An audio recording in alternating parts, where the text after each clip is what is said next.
Yo no sabía lo que era una startup. Llegué a hacer un 100X. Te pones a emprender porque hay cosas que no puedes hacer en la corporación. No se me ocurrió hacer otra cosa que no fuera emprender. A pesar de que la misma semana que monté la empresa nacía mi hija. Justamente mi tesis al principio era a los amigos se les invierte. Y hoy en día es todo lo contrario. Es tú el dueño de tu tiempo. Cuando yo dejé Mao, que era corporate, gran compañía, segura, seguro médico, plan de pensiones, coche, buen salary, renuncio a todo esto para ponerme a emprender cobrando cero, gastando todos mis ahorros y tirándome al vacío. Incluso mi madre en ocasiones lloraba. Mis padres son funcionarios, entonces no saben lo que es una inversión. Yo durante un año me mantuvo ella prácticamente. Oye, qué chulo, ¿y yo cómo puedo invertir en alguna compañía? En Funding Place vamos a ofrecer y dar visibilidad de las oportunidades y las compañías donde nosotros invertimos. Porque yo nunca te voy a aconsejar invertir en algo que yo no voy a invertir.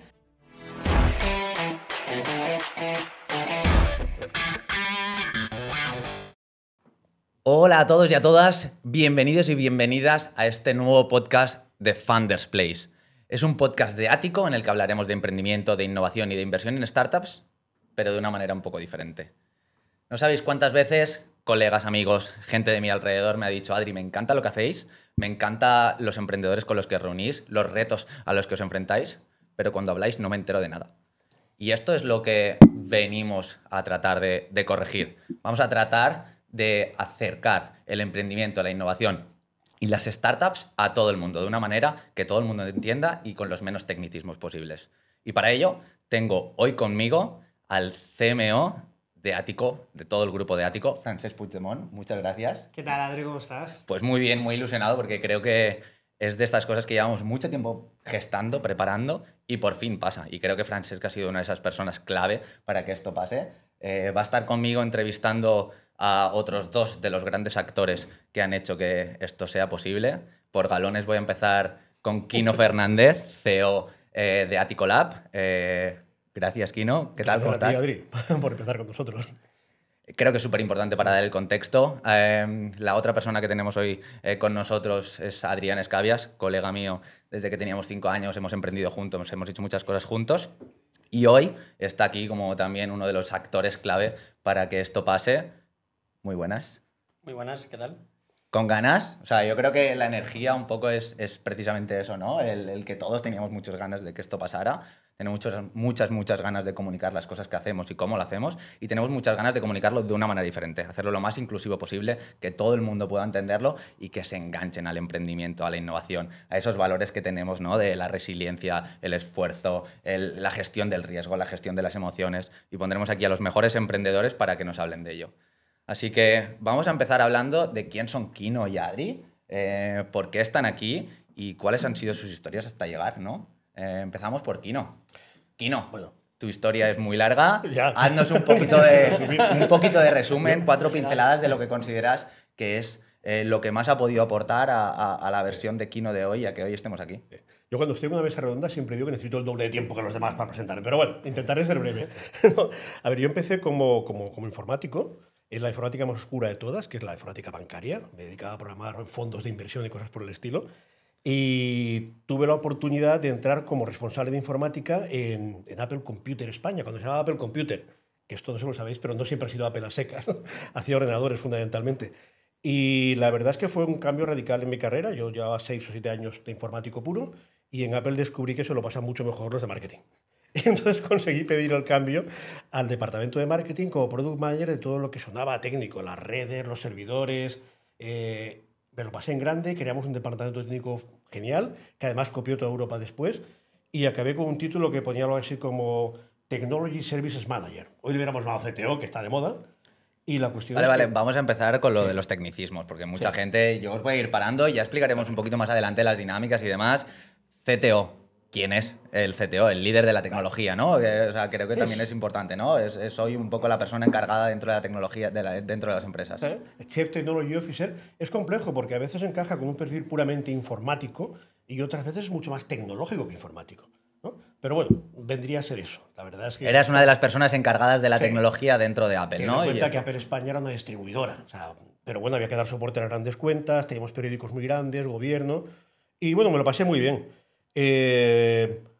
Luego ya decidí. Cuéntanos antes un poco, cuéntanos aquello que me contabas, ¿no? ¿Cuándo entraste? ¿En qué momento? ¿Estaba Jobs? ¿Conociste a Steve Jobs? Yo fui el culpable de la caída de Apple.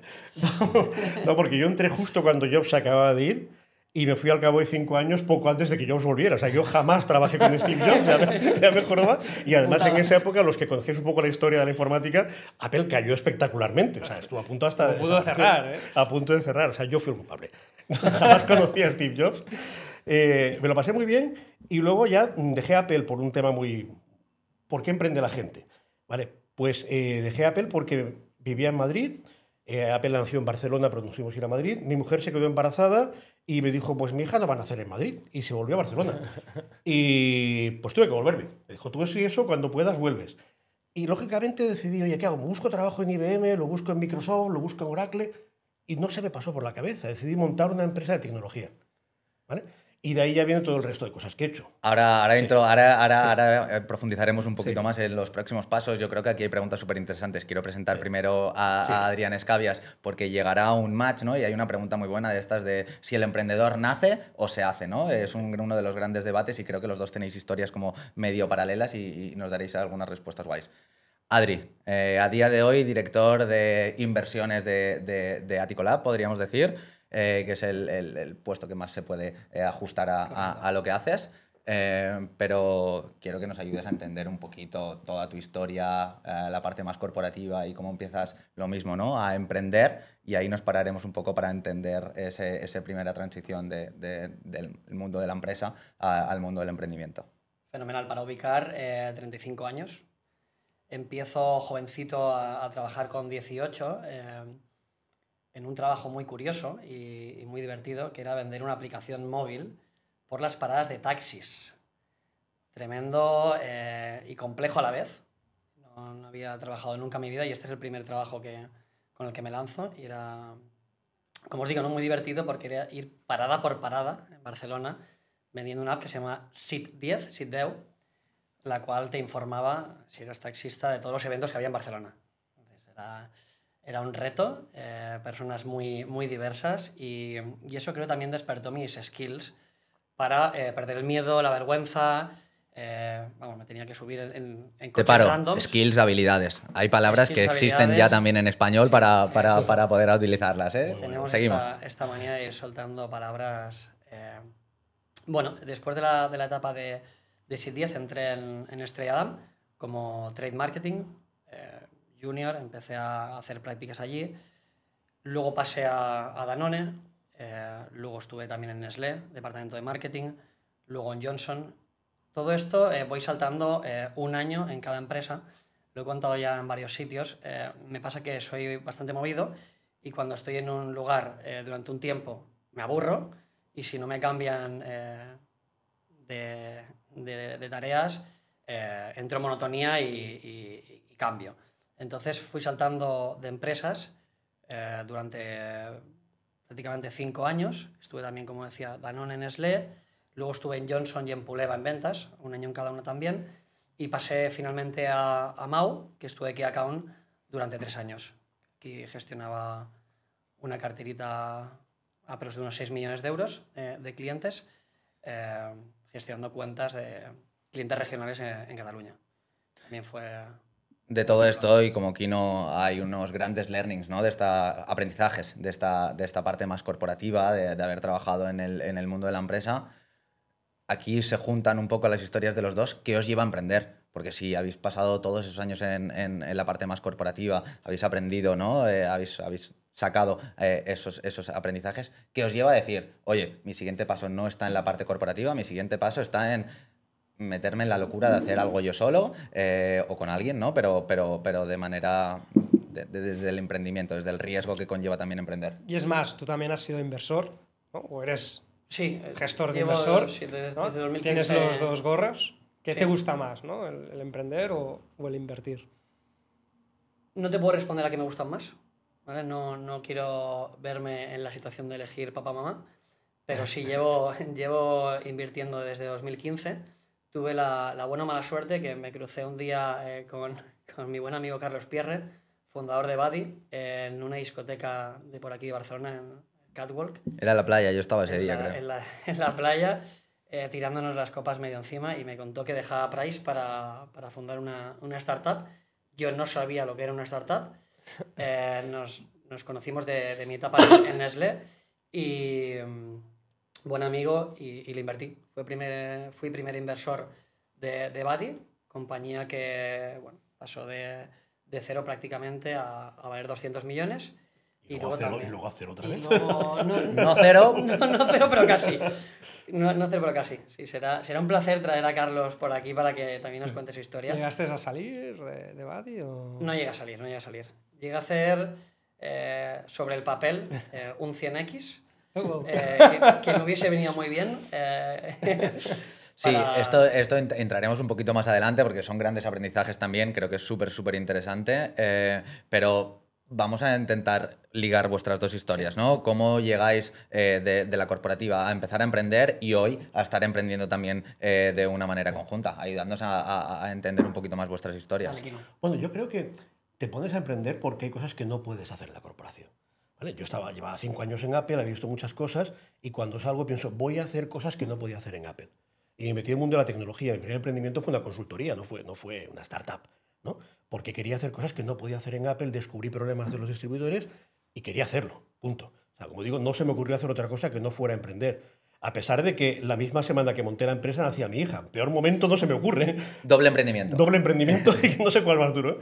Pero supongo que porque no se te ocurre otra cosa. Quieres hacer algo que no puedes hacer. Vale, pero entonces dirías que viene más bien a raíz de encontrar un problema y tener ambición de querer solucionarlo, que considerar que tienes las herramientas, las habilidades suficientes como para poder solucionarlo. Es uno de los motivos. Suele ser ese. Hay cosas que hacer que no está haciendo nadie y quiero hacer yo. Vale. ¿Vosotros creéis que es mejor emprendedor aquel que tiene un buen trabajo, deja su trabajo y emprende, que aquel que no tiene nada en aquel momento y decide emprender porque no tiene nada más que hacer o no impacta? No creo que impacte. Son casos distintos de llegar al mismo punto. Y ambos son inexpertos, ¿eh? Tan inexperto es el pipiolo de 21 años que acaba de dejar la universidad como el que viene de la gran multinacional con 35, ¿eh? Y la inexperiencia es la misma para emprender, sí. No tengas ninguna duda. Yo le pongo un matiz a veces, ¿no? Y esto creo que lo hemos hablado muchas veces con Adri, y me das tu opinión ahora también, ¿no? Pero muchas veces detectamos que cuando alguien viene de un sector, al menos, tiene un problema detectado, que es un paso bastante importante, ¿no? El estar solucionando un problema real, creo que es algo que saldrá muchas veces dentro de las entrevistas que hagamos, el cómo nos enfocamos en un problema real que aporte valor a un segmento de clientes, a un público en concreto. También hay estadísticas que dicen que a partir de los 40 son los mejores emprendedores. Sí. Lo digo por mí mismo. Haber traído lo repienso, ¿no? Algún día. Haber traído cierta experiencia es algo en lo que nos fijamos también. Entonces, no sé si... Yo te hago challenge aquí o te hago un reto aquí, ¿eh? No sé si realmente es tan inocuo para el emprendedor el tener una formación y una experiencia tras un sector en concreto y unos problemas a solucionar versus aquel que sabe que quiere emprender pero no sabe en qué. Yo creo que son dos situaciones muy diferentes. Y madurez en las decisiones. Muy distintas. Desde luego siempre es mejor que sepa lo que quieres hacer. Y yo siempre lo he sabido, pero me pongo en el papel del que quiere emprender y no sabe qué. Tiene que ser un poco dramático, ¿no? Porque más vale que sepas lo que quieres hacer y te enfoques de verdad en ello. Yo no hubiera podido hacer cualquier cosa. No hubiera podido montar un marketplace de zapatillas. A ello íbamos, ¿no? Sí. O sea, tú acabas de Apple, detectas unas necesidades dentro del mercado y ahí empiezas tu emprendimiento. ¿Era 100% relacionado con lo que estabas haciendo en Apple? Y ayúdanos a entender un poquito más. ¿Cuáles son los grandes aprendizajes que te llevas de esa primera fase de emprendimiento? Mira, era 100% relacionado. Yo monté una consultoría para los distribuidores de Apple. Los conocía bien porque eran mis clientes y conocía sus carencias. Pero lo que ocurrió es que sí que hice algo que hacen enseguida las startups, pivotar. O sea, el trabajar con el ecosistema Apple me descubrió carencias importantes en el mundo de la prensa y salió mi oscuro pasado informático y me convertí en desarrollador de soluciones para prensa. Aunque os parezca raro, porque no lo sabéis seguramente, durante 3 años hacíamos sistemas editoriales. Instalé un sistema editorial del periódico AS, Diario de Tarragona. ¿Qué año era? Cuéntanos un poco. 96, 97, del siglo pasado, más o menos, ¿no? Y luego dio un segundo pivote. Apareció Internet, si os acordáis, en el 96 apareció Internet. Y lo convertimos en una agencia interactiva. O sea, lo que sí descubrí rápido fue el learning, fue el pivotar. Cuéntanos un poco, porque en aquel momento recuerdo, o sea, yo estaba en la universidad, pero recuerdo ese momento de efervescencia, ¿no? de la burbuja, ¿no? De las .com, Y subisteis a la primera ola vosotros Sí. ahí. Yo estoy muy contento de haberlo vivido porque fue brutal. La misma cara, me hubiera gustado ver mi cara el primer día que arranqué un navegador y se conectó a una universidad y venían cosas de la universidad. Pensé, esto no puede ser verdad, ¿no? No puede ser que esto esté llegando de la universidad sí. de Harvard, ¿no? Y sí era verdad, ¿no? Era el Mosaic, el antecesor de Netscape. Y entonces, claro, era muy divertido intentar explicárselo a la gente y decirle incluso a directores de marketing de grandes empresas, has de poner el mail en la tarjeta. O sea, fue un momento en que lo que hacíamos era muy educativo. ¿Qué es más disruptivo, aquel momento o ahora con la inteligencia artificial? ¿Tú qué crees? Ambos son muy disruptivos, pero de aquel había una diferencia. Los que éramos capaces de explicarle a alguien qué era Internet y para qué servía, cabíamos en un bar. Vale. Y con la inteligencia artificial, a los 2 días, hubieran llenado el Nou Camp. Quiero decir, ha sido mucho más explosivo gracias a Internet. Y a los 2 días hay un montón de super expertos que a mí me alucinaba. En cambio, en Internet tardamos años en que hubiera tantos expertos que podían explicar lo que se podía hacer. Esa es la principal diferencia. Y yo creo que Internet como disrupción ha sido más grande. Veremos cómo acaba la IA. Y por lo que has dicho, uno de tus grandes aprendizajes es el empezar a entender esa parte de iteración, ¿no? De probar muchas veces, gastando muy poco y haciéndolo de una manera más eficiente para validarlo y posteriormente entender si funciona o no funciona. Descubrir al cliente, o sea, que el cliente te diga lo que necesita, ¿no? Y entonces tú te vas a trabajar sobre eso. Y como el cliente va cambiando sus peticiones, tú vas pivotando, porque al final es lo importante, el cliente sabe lo que tú quieres. Esto lo digo siempre y creo que es algo que tiene que quedar también como mantra muy en nuestras cabezas. Los emprendedores somos muy científicos, ¿no? Tenemos hipótesis en nuestra cabeza que tenemos que validar enfrente del cliente y el cliente es el que nos tiene que decir si sí o si no, tener el suficiente no ego, ¿no? Para hacer caso a ese cliente, para que no nos estemos enamorados de nuestro producto y tengamos esa capacidad de cambiar enfocados en el cliente. Paso al Adri porque creo que este punto es importante, ¿no? Nos habíamos quedado en su etapa de Mao, aquí se juntan también otra vez nuestros caminos y estábamos empezando Subo, ¿no? Un marketplace de compra-venta de segunda mano. A Adri lo cojo por banda porque él tenía algo más de dinero y había invertido en Buddy para ver si tenía sentido que invirtiera también en Subo, lo que estábamos haciendo, y al final acaba diciendo, no, que no invierto, que me sumo al proyecto. Cuéntanos un poquito más de esta etapa. Sí, esto fue curioso porque justamente mi tesis al principio era a los amigos se les invierte. Y hoy en día es todo lo contrario, es a los amigos no se les invierte, que luego tendrá problemas. Sí. Sí, justamente estaba en la etapa Mau San Miguel y fue cuando Adri, ya con parte de equipo, me convencieron con esta idea cuando Wallapop en ese momento no hacía tema de envíos y nos parecía interesante el tema de que tú pudieras comprar algo por Amazon y te llegase al día siguiente o en 48 horas. Incluso también hay algo de segunda mano en Amazon. En cambio, con Wallapop no hubiera envíos en aquellos momentos. Ahora sí que lo hacen. Y dijimos, vamos a abordar este tema porque nos había pasado de comprar móviles, quedar en el metro, a mí personalmente, y que me dieran un móvil fake. Sí, y estafarme con el móvil. Por ponerlo en un espacio temporal, esto hace 6-7 años ahora de lo que estamos hablando. Y era en ese momento, ¿no? En el que Wallapop incluso bajaba de valoración. Nosotros contábamos eso en el pitch y tratábamos de hacer una plataforma donde todo pasara in-app, las transacciones, la experiencia de usuario fuese prácticamente como el Amazon, pero dentro de la segunda mano. Ayúdame a entender. Compra en 2 clics y moverte del sofá. Eso era nuestro claim, buenísimo. Y lo chulo también es que resolvía un pain que teníamos en ese momento. Estuvimos un tiempo con Subo peleando, también levantamos una pequeña ronda de inversión, Friends and Family. ¿Qué edad tenías entonces? Esto sería pues, hace 6, 7, 28. ¿Era tu primera experiencia? Mi primera experiencia fue con Padelator, empresa que monto con mi tío Jordi, que la monté también sobre el 2015 y es un marketplace de venta de palas de pádel. También montamos eventos, montamos torneos y a día de hoy distribuimos en 5 países. Marca propia, que creo que es importante. Marca propia, sí, marca propia, todo bootstrap. Entonces esto también me da una visión de compañía que no ha requerido de fondos de terceros, que no tiene por qué estar mal, pero bueno, cuando... Es más segura, ¿no? Bueno, depende cuando tú manejas las riendas de la compañía y entonces esto también me sirve para poder aconsejar a otros emprendedores o empresarios, es decir, oye, no siempre hay que pasar por la ronda de inversión, tiene que ser cuando lo necesites. Hay un ejemplo que pongo muy a menudo, que es que la inversión de la ronda tiene que ser la gasolina, no el motor. Y... Si no hay inversión, ¿es empresa o startup? ¿Se puede considerar startup sin inversión? Startup es cuando de repente encuentras ese...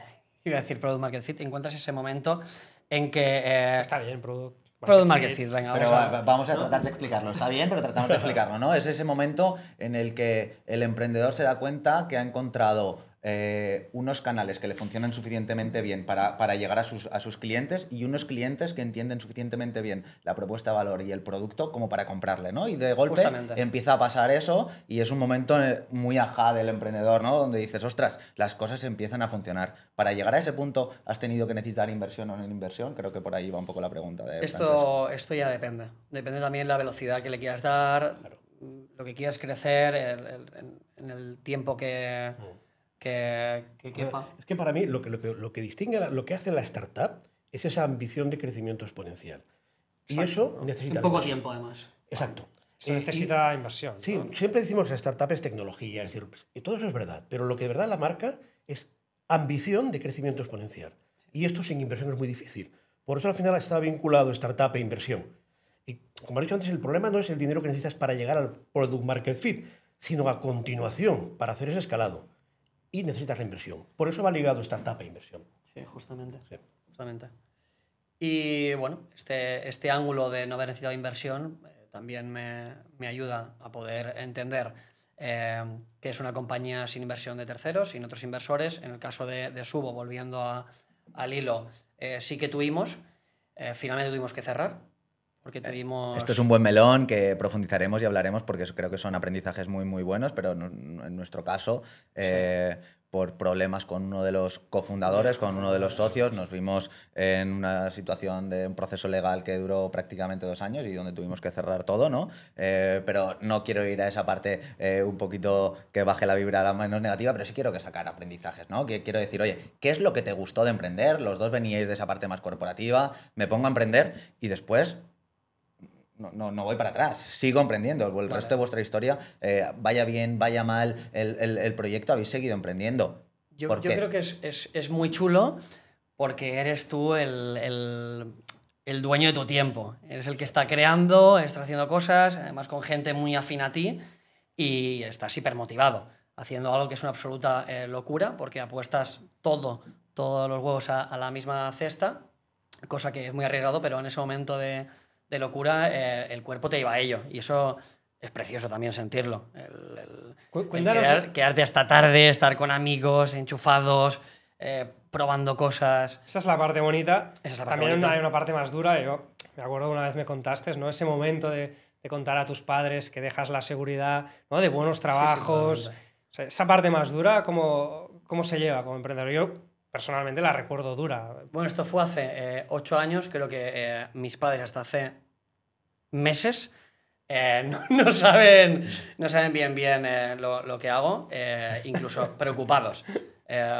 Sí, correcto, cuando yo dejé Mao, que era corporate, gran compañía, segura, seguro médico, plan de pensiones, coche, buen salary, renuncio a todo esto para ponerme a emprender cobrando 0, gastando todos mis ahorros y tirándome al vacío.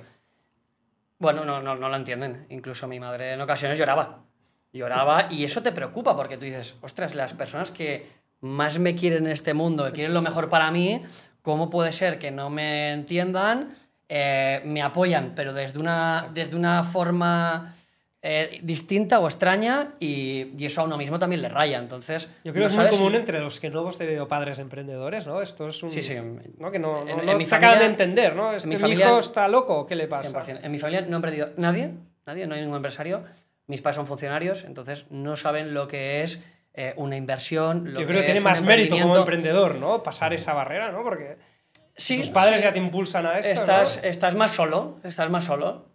Totalmente, siempre te van a apoyar, pero creo que luego al cabo del tiempo, al principio estás solo porque no saben lo que haces, incluso oye, ten cuidado, ¿cuándo vas a volver a Mau? Y era como, no voy a volver, no voy a volver.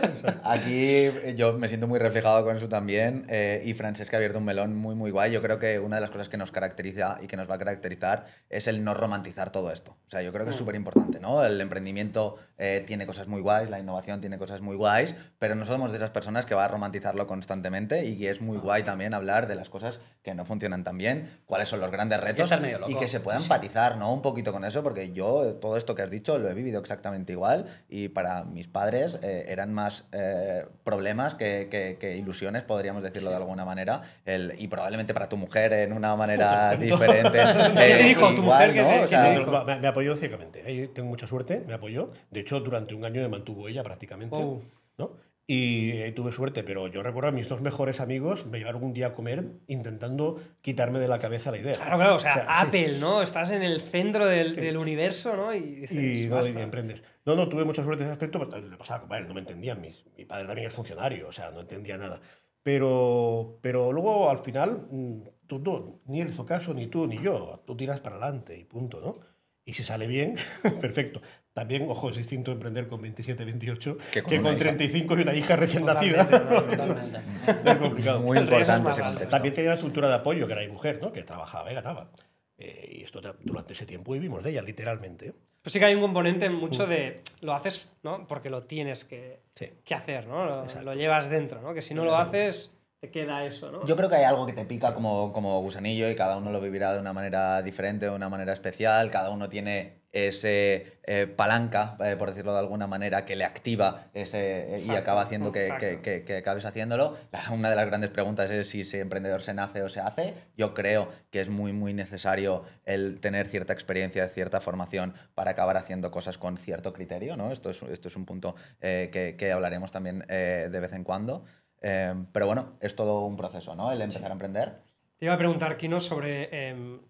históricamente hay muchos emprendedores, ¿no? Creo que han emprendido para hacerse ricos, ¿no? La película esa de Mark Zuckerberg de Facebook hizo mucho daño, ¿no? En su momento. ¿Qué opinas de... ¿Cuál es la situación actual y qué opinas de esto? Yo creo que no es que haya habido muchos, sino que va habiendo muchos.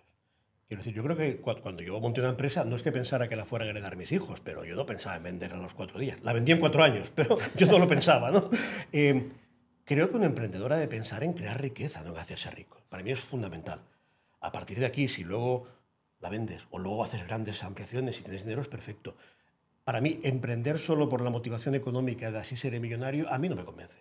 A mí no me convence en absoluto. Tiene que haber un producto, una ilusión. No lo veo. Bueno, y que es una carrera muy, muy larga, ¿no? Siempre decimos que es una maratón y si tú solo tienes ese final en mente, ¿no? Ese fin de hacerte rico, creo que vas a pasarlo muchas veces mal por el camino si no tienes un propósito mayor, que puede ser esa generación de riqueza, dicho de alguna manera. Pero también muchas veces... veces... Solo lo conseguirá 1 de cada 1000. O sea, es que también si tu objetivo es ese, vas mal. Pero lo cierto es que muchas veces nos han dicho, ¿no? que la idea es lo de menos, ¿no? Que lo importante es la ejecución, ¿no? Entonces, yo cuando empecé a emprender en su momento... Eso me dijo, hostia, pero si a mí me gustan las ideas, ¿no? Y romper cosas. Y luego te encuentras gente que te dice, no, si eso no es lo importante es que escojas bien el equipo, que ejecutes bien, ¿no? Que puedes ejecutar, pues copiar al de al lado, ¿no? O esto en España ha pasado mucho, ¿no? Copiar al de al lado o copiar al que viene de Estados Unidos y quererlo hacer mejor, ¿no? Y eso... tiene poco, ¿no? de aspiracional, porque copiar tiene poco. Pero es que las dos cosas son verdad. La idea es lo de menos en cuanto a que lo importante es la ejecución, pero tú vas a tener algo que quieres hacer. Ojo, luego hay un tipo de emprendedor, de empresario, que puede triunfar con un marketplace de zapatillas, o vendiendo coches, o haciendo IA. O sea, y es un tipo de empresario distinto. Vale. O sea, lo lleva dentro. Lo lleva dentro. Y su capacidad, su superpoder es la ejecución siempre. Vale. Ahora, yo creo que lo bonito de emprender es cuando tienes una idea y la ejecutas bien, evidentemente, ¿no? Claro. Evidentemente. Te sale. Ese es el combo y donde hay más probabilidades de éxito. De todas formas, en cuanto a lo de la innovación, creo que también hay una mala concepción de lo que es la innovación y parece que si no haces una innovación disruptiva no vale. Y para mí la innovación incremental, que son esos dos grandes tipos de innovación, tú puedes hacer el copia-pega, ¿no? De esto que decías, oye, esto está funcionando en China, en Estados Unidos o donde sea, voy a traerlo aquí, pero voy a innovar en el modelo de negocio, voy a innovar en la manera en la que lo llevo al mercado, voy a innovar en los procesos internos, ¿no? Y cómo uso la tecnología para los procesos. Son innovaciones incrementales que pueden maximizar la probabilidad de éxito de tu proyecto. Pero hubo una época, ¿no? Yo me acuerdo, por poner un ejemplo, que nadie se ofenda, ¿no? Pero los Oferums, los Let's Bonus, ¿no? Que hubo un ganador, pero llegó, ¿no? ¿Quién era? Groupon, ¿no? Groupon de Estados Unidos, y aquí salieron como 5 o 6 iguales, clones, ¿no? Que al final el que ganaba casi es el que levantaba más dinero, ¿no? Y el que había ejecutado mejor. Por eso la idea, cuando hay muchas iguales, Sí. el que ejecuta mejor es el que gana. Pero a veces ¿Pero qué tiene de innovación eso? Pero a veces Nada, ¿no? es el- Incremental tampoco, ¿no? Cada uno tendría Es su una diferenciación. Ahora desconozco ahora mismo entre Let's Bonus, Groupon o Ferum, desconozco todas las particularidades entre el modelo de negocio, el go-to-market, o sea, el cómo llegaban al mercado, etcétera, etcétera, etcétera. Pero seguro que tenían sus diferencias, porque si existen tres, cada uno se ha posicionado de una manera un poquito diferente en el mercado. Y Y había aquí una el oportunidad gran- seguro. El gran Monleón seguro que nos podía abrir un poquito más el camino sobre toda esta experiencia en Oferum y compañía. Pero estoy de acuerdo, hay veces que cuesta mucho más ver esa diferenciación, esa innovación y el cómo se han hecho las cosas, y hay veces que es mucho más radical. El que monta Facebook, pues obviamente tiene una innovación totalmente disruptiva y está abriendo un mercado nuevo, está haciendo un... Sí, pero por la capacidad también de dinero que hay. Claro. Ahí hay mucho. Claro. Lleva mucho más tiempo, ha habido muchas más salidas de dinero, muchos más exits. Entonces, los propios inversores han tenido liquidez para seguir reinvirtiendo Claro. en el ecosistema. Eso es fundamental. Y eso hace que la rueda siga creciendo. Aquí hemos tardado un poco más. Aquí no- Bueno, pero es que además allí, al cabo de un año, una startup tiene acceso a 400 millones de posibles clientes. En Europa, Claro. al cabo de un año estás en tu país solo, 30, 40, 20 millones, y al cabo de más podrías Que es acceder 10 a veces 100 y pico menos. millones. Ojo, entonces eso para el inversor también es distinto, porque ¿sabes? La capacidad de recuperación de su dinero es mucho mayor allí. Y eso importa, ¿eh? O sea, Sí que puedes importa. cuadruplicar. Los retos de una empresa en Europa, con mercados muy diferentes, con culturas muy diferentes, con maneras de Más hacer muy regulación. diferentes, también es normal que tenga otros ciertos límites. Estamos hablando mucho ya del ecosistema, de inversión, de emprendimiento. Quiero juntar vuestras dos carreras, ¿no? Y cómo Adri, después de Subo, empieza, ¿no?, a hacer sus pinitos con la inversión y profesionalizarlo un poquito después de haber hecho Buddy y otras cosas. Y cómo Kino también, después de otros emprendimientos intermedios, llega a dirigir una aceleradora como Connector, ¿no? Y a meterse en todo en ese punto, en ese fervor de empezar a ayudar a los emprendedores con el capital, o empezar a ayudar a los emprendedores a fallar menos y a ir más rápido. Empezamos por Adri si quieres, pero ayudadme a entender un poquito cómo se juntan vuestros caminos, ya que todos estemos alineados con eso. Fenomenal. Justo después de la etapa de Subo, vino el COVID, ¿vale? Que todos recordaremos, y estuvimos un tiempo que no sabíamos hacia dónde iba el mundo. Entonces, justo después del COVID, fue una etapa de incertidumbre donde empecé a reunir en mi casa, en la terraza de mi casa, a amigos, a emprendedores, para ver cómo estaban las compañías de cada uno, cuáles eran los retos que iban a tener, y empezó a surgir de forma mágica una comunidad, Levels Up Ventures, donde empezamos a hacer quedadas cada 3 semanas, un mes, varios emprendedores del ecosistema, hasta que al mes, no sé, 3, 4, éramos 40 personas. Tuvimos que poner ahí ya el límite, porque si no, en mi casa ya no caíamos más. Y fue ahí donde empezamos a conectar unos con otros y aparecer las primeras inversiones, donde entre varios juntábamos capital, con la idea, ¿no?, de no tengo mucho dinero para poder ser un gran inversor, pero ojo que si yo tengo 1.000 euros y tú otros 1.000, y nos juntamos 20 personas, juntamos 20.000 euros, que esto normalmente es el ticket mínimo que se necesita para entrar en una compañía. 10, 20, 30.000 euros, en algunas ocasiones más, y de esta forma pudimos empezar a hacer inversiones en varias startups, y llegando en 2 años a un portfolio de 20 compañías. Yo creo que siempre lo recalco, con cualquiera de las que hablo, y aquí creo que todos lo sabéis, pero como Adri y yo nos conocemos desde los 5 años, siempre resalto que una de las mayores habilidades de Adri es esas relaciones sociales, ¿no? El cómo consiguió crear un networking, un grupo de personas que les interesaba lo mismo y que se juntaban con unos intereses en común para que acabaran pasando cosas al final y acabaran llegando. Y eso es el precursor de lo que hoy es toda la parte de inversión de Aticolab. Ahora entraremos un poquito más en profundidad. Cuéntanos un poco más, ¿no? Porque esa es toda la parte, ¿no?, de cómo empezó. Pero esas compañías, más o menos, ya tienen track record. ¿Tienes tu track record como inversor? Track record es un histórico sobre todo. Como inversor, ¿no? Esa etapa post-COVID, pero hasta ahora, ¿no? ¿Cómo te ha ido, ¿no? Casi financieramente hablando? Es curioso, ¿no? Porque yo empecé en 2015 invirtiendo en Buddy, entonces he vivido esa época donde todo iba a crecimiento masivo, época Globo, Buddy, Skullbeans, mega rondas, como decía antes, Buddy sin ganar un euro llegó a una valoración de 200 millones de euros, tremendo, pero era lo que se pedía en el ecosistema, crecer, copar mercados, y cuando seas el líder de todos los mercados, luego ya veremos con cuál te quedas. A la época COVID, donde tenías que ser un mecherito. Entonces, empezamos a invertir. La foto global, como decías, es de 20 inversiones, 2 compañías de las cuales entraron en Y Combinator, que es la mejor aceleradora del mundo, donde han salido las empresas más grandes, Airbnb, Notion, que una es 30 y la otra es Haddock. Luego hemos tenido también 3 caos, 2 exits. Caos significa que la compañía se va al garete. 2 exits y luego otro no se considera exit porque fue como absorbida por otra compañía del portfolio.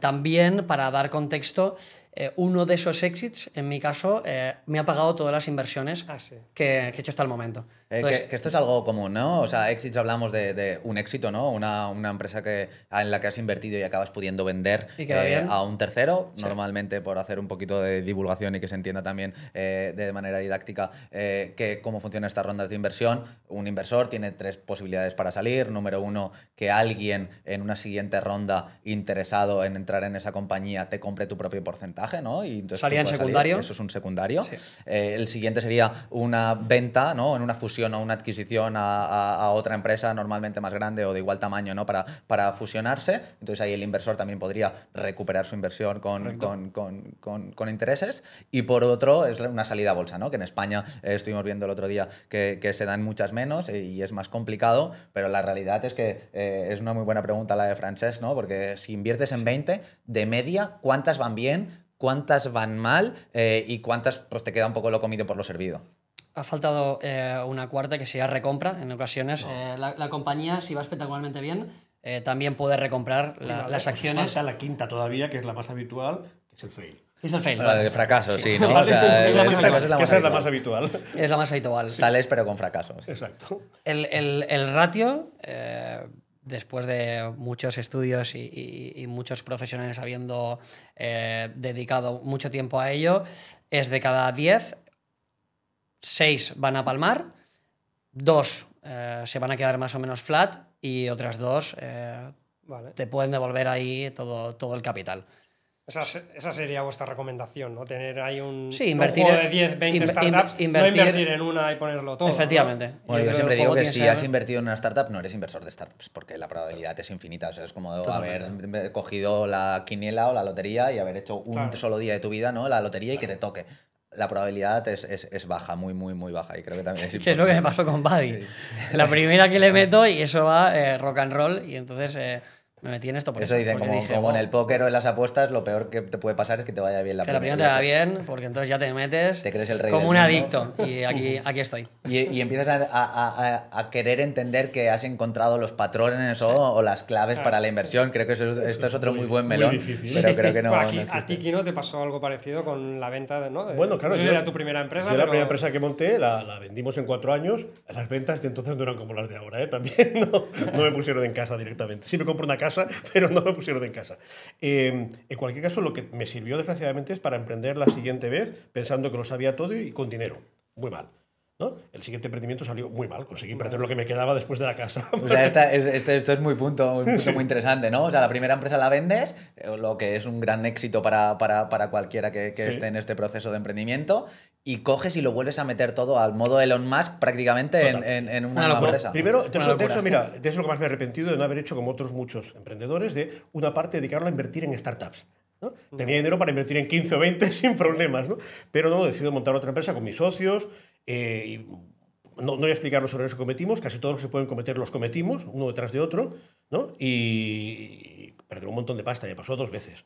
En cambio, creamos también una empresa súper convencional, una agencia de publicidad, La Mare Normal, que se creó en el año 2000 y que aún sigue viva en el 2025, la empresa convencional. Yo dejé de ser socio ya, y que la estuve dirigiendo incluso durante un tiempo. Y ella empalmó para ir deprisa, ¿no? O sea, yo monto empresas, no me salen bien, pero la agencia de la que era socio siempre fue bien. Vale. Y es de la que yo podía vivir. Y al final incluso me pidieron que la dirigiera durante los años de la crisis. O sea, yo, ingeniero, dirigí una agencia de publicidad durante la crisis y batimos récord de beneficios.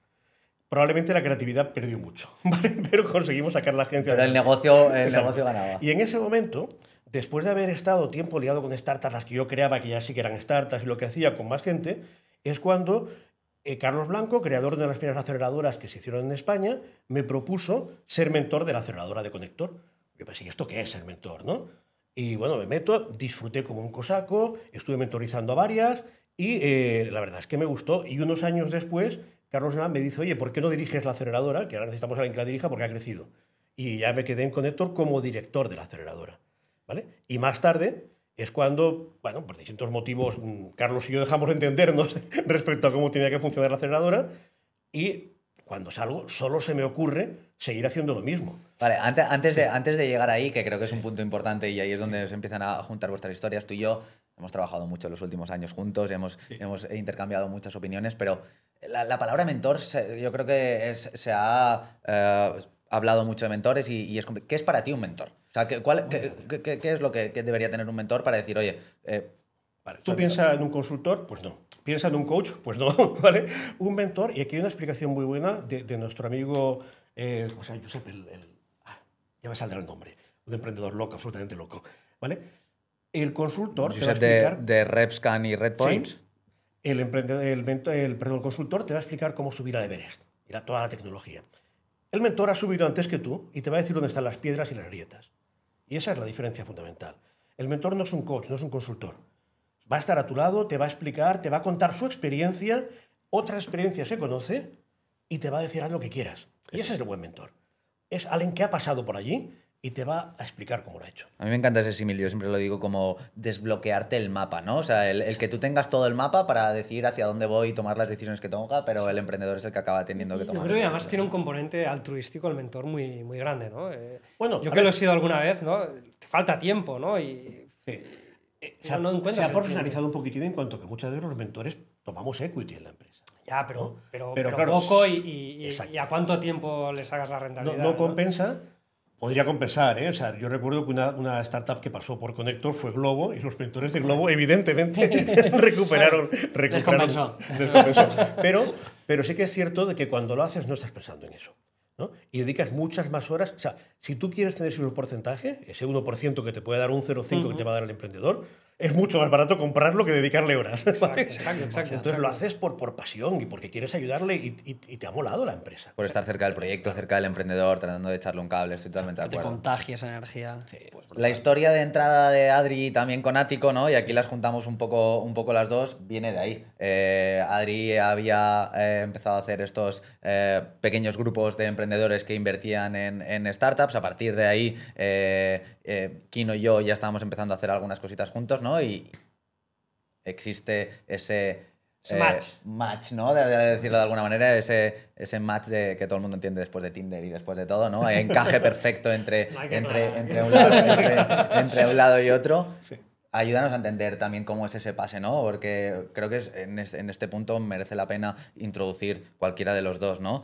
Ático, la importancia de la comunidad dentro de Ático y a partir de ahí cómo las nuevas líneas de negocio que Ático crea encajan perfectamente con las cosas que estabais haciendo vosotros previamente. Me gustaría explicar primero qué es Ático, una Bueno, empresa dedicada al coworking. Hoy en día tenemos 14 edificios, unos 10 en Barcelona, 3 en Madrid y 1 en Valencia, creciendo. Queremos acabar el año con 20. Entonces, Ático ya es un ecosistema en sí mismo. Tenemos más de 6.000 coworkers, más de 400 empresas. Cuando Gaby y Kino ven lo que yo estaba haciendo con Levels Up, me dicen, oye, ¿por qué no montas esto dentro de Ático? Y invertimos también en compañías, juntamos a mentores con otros emprendedores y podemos también hacer inversiones conjuntamente. Tenemos aquí mucho deal flow, como decía, mucha gente, muchas empresas dentro de la casa, entonces tenemos el emprendimiento in-house. El deal flow son las oportunidades, en este caso de inversión, ¿no? Para que quede también... Algo imprescindible. Claro. Hay mucho inversor que precisamente no puede llegar a invertir porque le faltan oportunidades. El enterarse, ¿no? De cuál es la startup, cuál es la que no, y también cuál es la buena y cuál es la que no, claro, a priori, ¿no? Porque esto y ya, cuál está buscando dinero, en qué momento, y para eso hay que estar dedicado, lógicamente, dedicado full time, como en nuestro caso, y además enterado de cuál es la oportunidad, cuál es ese equipo de emprendimiento y quién tiene alrededor. Esto también lo podemos hablar, pero es muy importante a nivel de contactos, a nivel de network, que le va a ayudar a llevar la compañía al siguiente estadio. En vuestra opinión, ¿cuánto, vamos a hacer un poco de publicidad interna, ¿no? ¿Cuánto ayuda Ático a esa aceleración de la propia aceleradora y de la parte de inversión, ¿no? Es decir, estar en ese ecosistema, muchas veces, ¿no? En el comité de dirección empezamos a hablar de contactos y dices, bueno, es que aparecen contactos de todos sitios, ¿no? ¿Cuánto acelera esto a un proyecto de inversión y un proyecto de aceleración? Bueno, es que Ático siempre se ha posicionado como más que un coworking, es un ecosistema, eso es la diferencia de Ático respecto a otros. Entonces, el que cree una aceleradora y el que después se dedique a ayudar a buscar inversión para startups también, entra dentro de ello. Y a partir de aquí tenemos que el ecosistema inicial de coworkers que ha citado Adri, se complementa con un ecosistema de mentores, de emprendedores, y se enriquece muchísimo. Entonces, lo más habitual es que la startup que entra en este ecosistema lo aproveche. Lo aproveche tirando de Adri, tirando de mí, para que les pongamos en contacto. Y no solo con el ecosistema directo, al final esto es exponencial. O sea, siempre hay alguien en nuestro ecosistema que te va a poner en contacto con la siguiente parte. Y eso es básico. No es una aceleradora envuelta en todo lo que tenemos que una aceleradora que no lo tiene. Y para mí es básico. De ahí que cuando Adri nos propusiera hablar de inversión, oye, es que es lo que nos falta, es la pieza que falta. Ya estamos ayudando, entendiendo la inversión como una ayuda a la startup también. O sea, ¿cómo más podemos ayudarle? Ayudándole a buscar inversión. Ya lo hacíamos, lo de ayudar a buscar inversión ya se hacía, pero es además vamos a hacerlo mejor. Vamos a también buscar gente que quiera poner dinero, trabajar con ellos, montar un club de inversores realmente y vamos a apoyar al ecosistema. Porque ahí, o sea, ¿cuánto de diferentes, por ejemplo, Ático Lab como aceleradora de tu etapa anterior, ¿no? en otra aceleradora? ¿Cómo ha evolucionado? Esto es una buena pregunta, ¿no? O sea, y a mí me interesa porque me toca muy de cerca, ¿no? Tú, como director de Ático Lab, de la aceleradora, del vehículo, de todo esto, ¿cuáles crees que son esas cosas que hacen a un emprendedor juntarse a una aceleradora o a otra? ¿O cuáles son esas cosas que pueden marcar la diferencia? Son dos preguntas distintas, pero las junto. Primero, a mí no me duele emprender reconocer que el modelo de producto aceleración que hemos creado en Ático Lab se inspira mucho en el modelo que conocí en Connector. No me importa reconocerlo. ¿Qué es lo que hemos cambiado? La innovación incremental que hablábamos antes. Exactamente, innovación incremental. ¿Qué hemos cambiado? Justamente, cuando hablamos de emprender, o sea, yo en Connector era un empleado, era el director, pero era un empleado. En Ático Lab soy socio, he vuelto a emprender con 60 años, o sea, no he dejado de emprender. Y vuelve a ser lo mismo, la libertad de crear, la libertad de voy a hacerlo distinto, ¿no? Y entonces el enriquecerlo con un ecosistema y el dar ese punto más, el no limitarte, vamos a hacer un programa de aceleración que tiene A, B y C, sino voy a enriquecerlo con un montón de cosas, con ese ecosistema que puede ayudar. Para mí es la principal diferencia de Ático Lab respecto a otras aceleradoras, ese enriquecimiento con el ecosistema, ¿no? Y es la que marca... Enriquecimiento, que son para ti contactos, es ponerme cerca del cliente, es ponerme cerca del inversor, es ayudarme a no fallar, es ayudarme a ir más rápido. O sea, es todo ello, porque piensa que en Ático montamos eventos cada día. Y un evento es tanto un desayuno, como una mesa redonda con inversores, como una jornada entera, como haremos la semana que viene aquí en el Hub, ¿no? Entonces, eso no lo hace ninguna otra aceleradora. Y es una continua conexión. Pero eso hace además que tú mismo, Adri, o yo mismo, conozcamos a mucha más gente y estemos en contacto con ellos. Y es que es imposible no estar en una mesa redonda y no pensar que el que tienes a tu lado va a poder ayudar a la startup con la que estabas ayer. Es que no puedes no hacerlo. No, Adri, un poco que nos contases un poco, ¿no? ¿Cuál es la receta esa de éxito del Business Angel? ¿Necesitas mucho, poco? Cuéntanos la receta un poco. Creo que aquí cada uno tendrá su propia receta. Yo puedo contar la mía. Lógicamente, como decía antes, nunca he dispuesto de un gran capital. No vengo de familia de empresarios, no... Entonces empecé con poquito. Empecé poniendo 2.000, 3.000 y lo máximo que he puesto en una compañía son 3.000 euros. O sea, y lo digo tal cual. Al final el múltiplo, metas 50 o 3, es el mismo. La diferencia, si haces un 10X, si has puesto 3, te llevarás 30.000 euros, si has puesto 50, te llevarás $500.000. Pero ese mismo múltiplo. Todo dependerá también de tu pocket, tu bolsillo, cuánto tienes para poner, diversificar al máximo, para que para bajar el riesgo, lógicamente. Y como digo, ¿no? ¿Y has más seguido a otros inversores? Porque claro, con esas cantidades, ¿no? Tienes que estar en el inicio, ¿no? de la startup, ¿no? Y tienes que tener ahí un network, ¿no? Para acceder a esas oportunidades, ¿no? Tienes que tener esos contactos, ese network, ese deal flow, el acceso a esas oportunidades. Eso es clave para el business angel, ¿no? Es imprescindible. Y luego también que los emprendedores te dejen entrar en su compañía como inversor. Por eso era muy clave el poder juntarnos entre varios y yo creo que esto es invertir en una una de las claves compañía. que has dicho, ¿no? O sea, para mí, yo siempre lo he vivido así como una doble ganancia cuando invertíamos en startups, ¿no? Uno es el retorno económico que puedas tener, no lo podemos omitir ninguno, claro. Pero la otra parte es el estar al lado del emprendedor, el estar cerca suyo, el aprender, el entender, ¿no? Ese sentimiento de pertenencia también que muchas veces se crea con la marca o con la empresa que se crea. Yo creo que es otro valor, ¿no? Que igual es menos tangible, pero que es súper interesante del meterse y el, como business angel, que no lo hemos explicado, pero bueno, es alguien que invierte de manera profesional en startups, independientemente del ticket, que sigue un rigor, ¿no? Y lo hace de manera profesional. Bueno, yo creo que es súper importante, ¿no? El tener en cuenta estos dos puntos, si tienes acceso a de verdad poder estar ayudando al emprendedor y estando con él en el día a día, que es un interés de muchos de los business angels, no de todos, pero de muchos de ellos. Además, piensa que el business angel, como invierte al principio, tiene mucha dificultad en encontrar esa oportunidad. Precisamente porque, ¿cómo conoces las startups que están empezando? No puedes dedicarte, si tú te dedicas a trabajar en tu empresa, no puedes dedicarte todo el día a ir a eventos de startups para conocerlos o estar leyendo. Y hacer un seguimiento de las compañías, ver cómo evolucionan. Y creo que después de todo esto, ¿no? Después de dedicar mucho tiempo a emprender, después de dedicar mucho tiempo a ayudar a otros emprendedores a fallar menos y a conseguir el éxito, después de analizar un montón de emprendedores y startups en cuáles son las que potencialmente pueden tener más posibilidades de llegar a un éxito o no, viene el siguiente paso y que es obligado, ¿no? ¿Qué estamos montando ahora? Que creo que esto es bastante primicia, ya se ha empezado a comunicar, ¿no? Pero ¿qué estamos montando ahora y por qué? Yo creo que es otro de los puntos importantes del podcast, ¿no? El empezar a hablar de Funding Plays. Incluso vayamos un paso atrás, ¿no? A mí una de las cosas que más me ha gustado de lo que hacéis en Ático, ¿no? Es cómo juntáis aceleración e inversión, ¿no? ¿no? Que a veces las aceleradoras es lo que he pensado, les falta, ¿no? Tienen una parte muy importante, ¿no? de ayudar al negocio, pero la parte de inversión igual a veces queda un poco más coja, ¿no? Una aceleradora siempre parte de su trabajo es ayudar a buscar inversión, que no invertir. Y de hecho, las aceleradoras en España no invierten porque tradicionalmente no ha salido rentable. Vale. La pregunta es por qué. Entonces, cuando nosotros decidimos empezar a hacerlo, es porque creemos que puede funcionar. O sea, ayudar a buscar inversión... O sea, eso es diferente. Sí, ayudar a buscar inversión lo hemos hecho siempre, es parte del trabajo de la aceleradora. ¿Vale? El hecho de decir, nada, además voy a poner un pequeño ticket.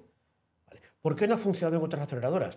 Porque lo daban de entrada a todo el mundo. Nosotros tenemos un modelo muy especial que es, cogemos varias startups y el ticket se lo daremos a la mejor y se lo gana. Con lo cual ya creemos que sí va a ser rentable. ¿Cuándo lo sabremos? Dentro de 5 años. Pero sí somos una aceleradora que invierte y en España no hay ninguna otra que lo haga. Y luego la segunda parte, y aquí es lo importante, es cómo ayudamos a ese pequeño ticket.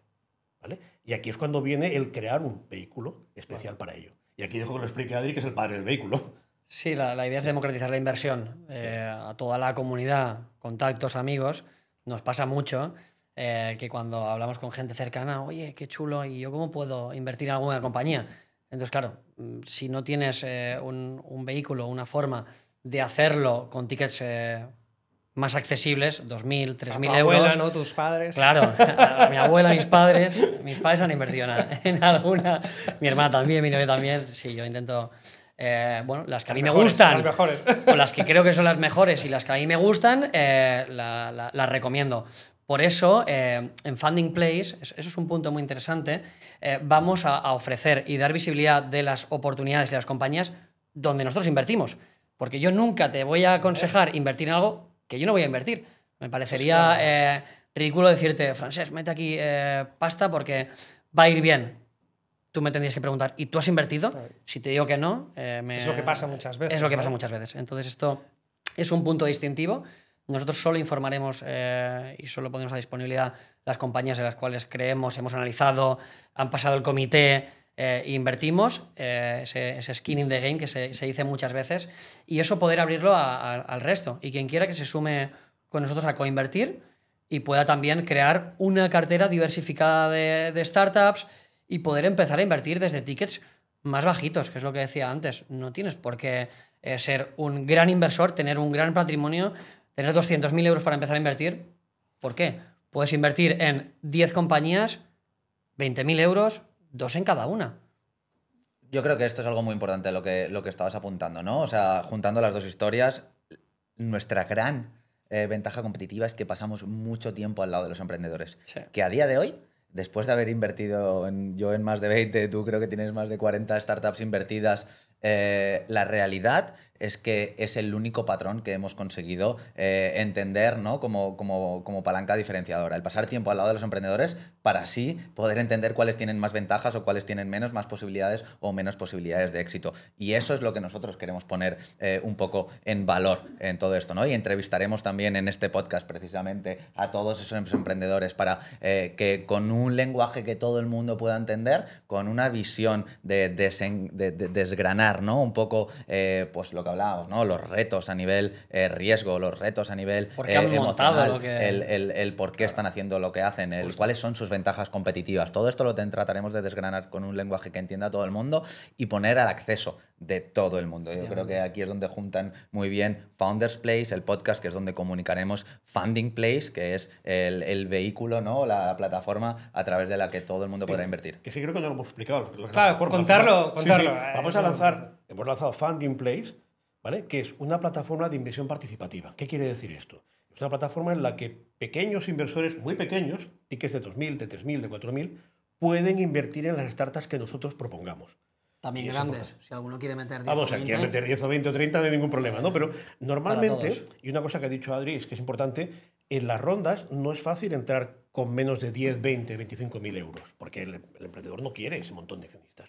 Entonces, está muy bien crear una plataforma donde podamos coger muchos tickets de 2.000, 3.000, 4.000, 10.000, 30.000 si es posible, y juntarlo de modo que al emprendedor le damos un paquete. Es decir, nuestra participación es de 150.000 euros. Y nosotros lo hemos juntado. Y es genial para el emprendedor que recibe ese ticket y para el pequeño inversor que puede diversificar. Si no, si tu capacidad de inversión es pequeña, no puedes diversificar. Y es lo que decíamos, entonces ya está, no apuesta, ¿vale? Con lo cual estamos cerrando el círculo, como decía Adri, estamos dando esa oportunidad a nuestro emprendedor y a nuestra comunidad. ¿Vale?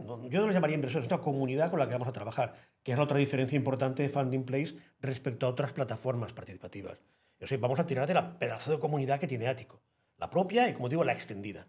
Y eso es importante. Aquí entran mentores, entran también inversores, pero también entra equipo de Ático. Toda esta gente que nos está ayudando a que estas cosas pasen. Entra gente que pueda estar interesada a raíz de estas cosas que comunicamos en ser parte de algunos de los proyectos. Estamos en el Barcelona Finance Hub, no es el tema de valor, pero este trimestre han pasado 3.000 personas por los eventos del Hub. Son comunidad nuestra. Esas 3.000 personas de algún modo van a ver los carteles, van a ver lo que estamos haciendo y ya procuraremos decirlo también, oye, que tenemos una oportunidad muy buena en Funding Place, ¿no? Por eso hablo de la comunidad Ático como algo extendido, más allá de los que tenemos en la base de datos, ¿no? Total. Como estrategia de inversión, ¿no? de Funding Place, ¿qué nos recomendaríais? ¿Cuántas startups creéis que...? No, yo, si tengo, no sé, 10.000 euros, ¿cuántas startups me recomendaríais que entrase? ¿Con qué cantidades? ¿No? ¿Qué tipología? ¿Tengo que entrar en todas de las que vais a lanzar durante el año? Sí. El ticket mínimo de inversión serán 2.000 euros. Vale. No queríamos ponerlo más bajo para que tampoco se vuelva esto gambling. Hay otras plataformas de crowdfunding que sí que apuestan por el 20 euros, 100 euros. Nosotros hemos querido ir un poquito más alto para que el que entre realmente quiera entrar en esa compañía y saber lo que hace. Entonces, mi recomendación con 10.000 euros sería invierte 2.000 en 5 compañías. Vale. Y de esta forma estás más diversificado que si metes un ticket de 10 en una. Ahí te la estás jugando. Las 5 primeras que lancéis, ¿no? Pues las que te interesen, las que te gusten, las que quieras seguir de cerca. Tampoco Y esto vamos a lanzar 20 al año, o sea que sí, que las 5 primeras me servirían. Es que para sí. lanzar 10 al año, así. Yo si lanzaremos. tuviese que aportar un poco más, yo creo que lo hablábamos antes, ¿no? Hay menos de lo que yo pensaba de ciencia en la inversión de las startups y hay mucho más de arte de lo que yo pensaba. Y dentro de esto, creo que esto es una recomendación bastante generalizada dentro del ecosistema, es intenta identificar los proyectos que entiendes. Y creo que esto es algo clave. Invertir en cosas que no tengo ni idea de cómo van, pero me dicen que puede ser interesante, creo que aquí es cuando empezamos, ¿no? a apostar más que a entender un proyecto y a invertir. Sí. Y por eso vamos a tratar, ¿no? de que la gente entienda de lo que estamos hablando, entienda de qué va el proyecto y luego tenga criterio para decidir si es la suya o no es la suya. Y conozca a los founders. Esto es imprescindible. Nosotros, parte de esa primera due diligence es cervezas, cafés, conocer al founder. Y por eso queremos acercar a los founders, a los fundadores, al resto de gente, al resto de followers del podcast, de comunidad, traerlos aquí, montar eventos donde cada fundador cuente su historia y nos acerque al propósito, por qué monta lo que monta. Y es realmente cuando eso te llega, te convence y dices... Yo creo en este equipo y quiero invertir, estar cerca de... Y también poder preguntar, oye, ¿por qué habéis montado esto? ¿Por qué creéis que va a tener éxito? Esto queremos hacerlo accesible y en espacio físico. Has utilizado una palabra due diligence que es un poquito complicada, ¿no? Es el proceso en el que se analizan, ¿no? Una empresa, que lo que el emprendedor dice, los números, el producto Claro. Y todo tiene una correlación con lo que está pasando realmente, ¿no? Esa palabra due diligence es súper importante. Y es una de nuestras grandes labores, ¿no? Entender que realmente todo lo que nos cuenta el emprendedor, gracias a esa cercanía que tenemos con él, a ese tiempo que pasamos con él, de verdad podemos verificar qué está pasando, ¿no? Y que es verdad. Y que es verdad. ¿Qué más nos podéis decir de Funding Place para ir acabando? ¿No? Sí, relacióname un poco el Funding Place con vuestra visión muy rápida del ecosistema de inversión actual. Es decir, oye, ayudadme a entender. Esta es buena, ¿qué aporta? ¿Cómo está hoy el ecosistema de inversión y cómo Funding Place encaja ahí? El ecosistema de inversión español es... el capital riesgo español tiene miedo al riesgo. Y eso es una cosa muy importante y que vale la pena marcar, ¿no? Es capital sin riesgo. Es capital sin riesgo, con lo cual complica muchísimo las cosas, ¿no? Sobre todo cuando metes ya Sí. cláusulas, Entonces, los grandes fondos. Y luego, el concepto de Business Angel es muy interesante, pero tiene esos problemas que hemos visto. O sea, le cuesta acceder a lo que hemos hablado del deal flow, ¿no? Al flujo de oportunidades. Entonces, creo que lo que la novedad de Funding Place va a ser la comunidad que tenemos detrás y una palabreja inglesa que ha dicho también él, el skin in the game, o sea, el hecho de que Ático va a invertir en cada una. O sea, queremos dar esa confianza. Para mí son 2 puntos básicos. Nos movemos a la comunidad, nos dirigimos a la comunidad y apostamos. No hay ninguna otra y la plataforma gente que lo haga. no va a invertir sola, vas a invertir con nosotros, acompañado, con lo que hemos negociado, con la misma valoración. Y eso, Toda la parte legal también. Toda la entiendo parte que es legal, importante. tenemos equipo legal que hace todo ese análisis Eso de que tienen todo todas las esté- plataformas de inversión participativa, lo tienen, ¿no? Hay que decir que en nuestro caso, de hecho, estamos apoyándonos en una que existe para resolver el tema legal, lógicamente, ¿no? O sea, vamos a hacerlo seriamente como Dios manda, sobre todo como la CNMV manda, ¿vale? Esto es importante, ¿no? Porque, Sí. o sea, si te dicen, ¿no? Puedes invertir con Warren Buffett, ¿no? Que creo que puedes invertir en su compañía, ¿no? Pues Berkshire. este tío sabe, ¿no? Pues Ático, ¿no? Que esté ahí detrás, ¿no? Y que esté invirtiendo, que puedas invertir con Ático, yo creo que... Saber o no saber, creo que sabemos, pero lo importante es, nosotros apostamos también, no te proponemos la oportunidad y Exacto. ahí te quedas. Creo que es un importante. factor diferencial. Adri, ¿algún punto más? Yo sé que tú a nivel Business Angel has invertido en diferentes formatos, en muchos emprendedores. ¿Cuáles son esos grandes puntos fuertes, ¿no? Lo que consideras que aporta hoy al ecosistema un Funding Place? Por los dos lados, ¿eh? Porque Sí. creo que también tiene aportaciones. Estamos hablando igual mucho desde la parte del inversor, pero también tiene muchas aportaciones desde la parte del emprendedor. Esto es importante. Sí, totalmente. A mí lo que me ha funcionado siempre es conocer muy bien a la gente. Como decía, ¿no? Esa due diligence, ese análisis con cafés, con cervezas, y no invertimos en nadie que no conocemos en persona y sabemos también de su vida. Al final vamos a formar parte de esa aventura, que es de años, como poco 5 años y quizás hasta 10 o más, como yo en Buddy, que llevo mucho más tiempo. Y es eso, esa relación con los emprendedores, estar de parte del emprendedor para ayudarlo en todo y poder ayudar a conectar, a dar acceso, como decía Kino, a toda esta comunidad. El tener tanta gente alrededor nos puede ayudar a que un proyecto valide comunique, pueda tener también esa parte de awareness, de visibilidad. Y que creo que eso, tanto en Funding Place como en Attico Lab, es lo que hacemos. O sea, yo creo que hay un componente personal, ¿no? Igual podemos pasar también a algunas preguntas personales, de Adri, ¿no? Que yo siempre lo digo, ¿no? Tú como inversor, o sea, como emprendedor, tener a Adri de inversor, a mí me gustaría, ¿no? Tienes un componente personal, ¿no? Muy, muy cercano, ¿no? Que a veces como emprendedor es lo que echas en falta, ¿no? En los inversores, ¿no? Entonces, ¿tú crees que es importante como factor diferencial ¿no? de otros vehículos de inversión para los emprendedores? Aquello que hablamos Esto es del un punto de grande, vista ¿no? del emprendedor. Gestores, ¿no? que hayan emprendido anteriormente. Exacto. De esos vehículos de inversión, ¿lo veis como una fortaleza? Yo creo que Yo se creo habla que un sí, mismo idioma, sin ¿no? duda. Muchas veces el inversor más analista es posible que esté más desenganchado de la realidad del día a día del emprendedor, los sufrimientos, los retos que tiene, ¿no? El ser gestor de un vehículo que además has emprendido previamente, ¿te da unas habilidades o unas oportunidades diferentes también para el emprendedor? Sin duda sí. Sobre todo te ayuda a ser más empático. Como decía, yo he emprendido sin inversores externos, he emprendido con inversores externos, he invertido en varios tipos de compañías, hoy en día más de 50, y me ha pasado de todo.